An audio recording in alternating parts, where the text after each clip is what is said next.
Ewelugo m aka m wee mee di m onye aṅụrụma. Ofu nwaanyị asị m na ya nụrụ di o, na di bụ ezigbo mmadụ and na di ada aṅụ mmanya, na di bụ nnọọ a decent man, na-alụ ọlụ na-akpata ego na ha dị happy, mana o nwere ihe fọlụnụ, na ihe ahụ fọlụnụ bụ ebonyi, na di ada enyeju ebonyi afọ.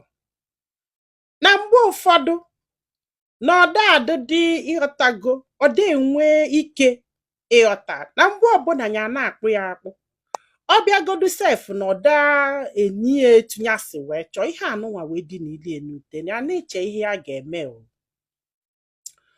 wee lụọ ofu mbọsị ya na enyi nwaanyị wee na-akali, ha wee kaligide ụka wee kaliluo ebe afọ.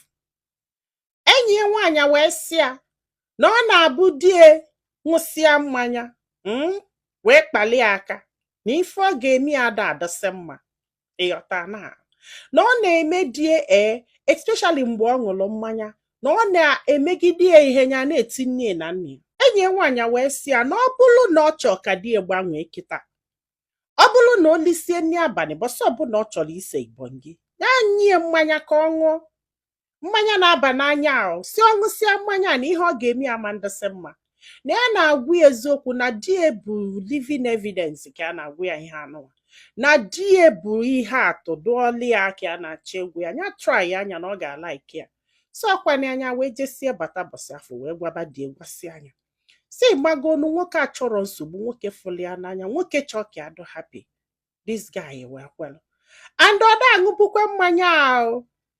Ha lisizie n'ihe welu mmanya nye na the first day ya mere ihe a na nwoke anụnwa dị wee luo ebe a dị elu elu. In fact na o nyelie ihe a chọ, na o segidelie ibongida de enye adụcha happy, arụ agbatịsị anyị filie very well, yotago sakwanye anya wee bidozie bụsị ọbụla ya chọrọ ibonyi nye mmanya ọṅụọ ma wee sebe.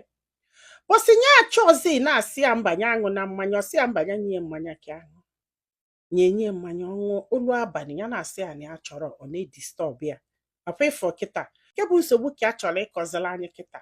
Unu amakwa na di wee bidozie wee ṅụba mmanya, ọ pụzia n'ezi ogolo mmanya ṅụọ, o jesizie ọlụ na-abata ọṅụba mmanya, aka na-ekwukwe nwoke abatazie ọ na-esi mmanya nke anwa aka na-ekwu nke afọ.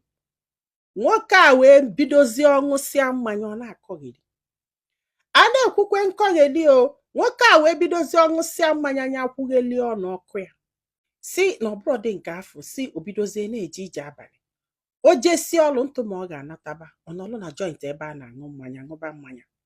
Unu afụkwa na ihe nwaanyị a mere onwe ya.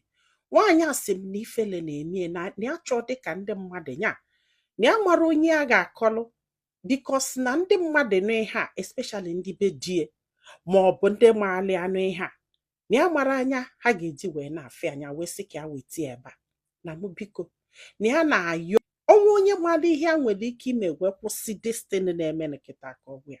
Na ya tọzikwala atọ o, na ya ji nnaaki ya nnọọ wee jee kpata nkụ arụrụ na ngwele abịago ọdịla ike wee kwụrụ ọtọ wee gwa ya onwe onye malụ solushon ihe a ga-eme wee kwụsị nwoke a mmanya.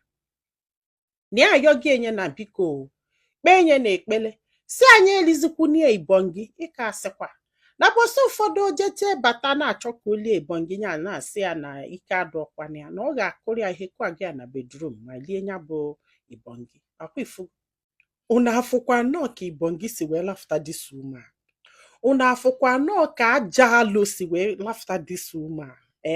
Hai, nwoke a nara aṅụbu mmanya, ọ sịbụ na ụjọ na-atụ ya kịta na ọ ka na-alụ ọlụ na-eme ọfụma, mana etu ya si afụ reti o ji aṅụ mmanya kịta na o nwere ike infuchọ na nwoke ga-aghọzi onye aṅụlụma nke nwere ike imezi anything. Na ya mara ife a ga-eme andị na ifele na-eme na ya chọọ dịka ndị mmadụ na ihe a andị na ndị mmadụ ebidogo ikpe ọnụ onye aṅụlụma ịmagolo, mana ha mara na ọnya nwa kọsụrụ ihe andị na ya chọkwu ka ndị mmadụ mara onye ya bụ. In fact, oh God, ebele nwoke nke a na-akpalụ gị alụ mgbe ụfọdụ ị na-eche echiche na mmadụ ka ịbụ. Nwoke a nara aṅụbu mmanya, a decent man n'ụlọ onwe iwe jele maka ibonyi wee gbagide mmanya wee tọọ na this man to onye aṅụlụma. nwere m ihe nwere ike ikwu mana Chukwu meelu unu ebele. Nwanne m biko, ọ bụrụ na ị maala usoro maọbụ ihe ọbụla nwaanyị a nwere ike ime wee kwụsị di ịṅụ mmanya a, idenye na comment section. Na nyanwa ga-anọkwa na comment section malụ ma o nwere alụ ndị mmadụ nwere ike ịtụtali ya. Ọkwụ na afụgo. Ọ bụrụ na ị ga-esi ozi a, gwa anyị filo na comment section maka na ọ ga-enyere nwaanyị a aka iji ma ife ọ ga-eme. Ndị be anyị, daalụnụ, ka ọ dị n'ụbọchị ọzọ. Banyekwazị alụmaka tụsa ozi a ka o luo ndị ọzọ ntị.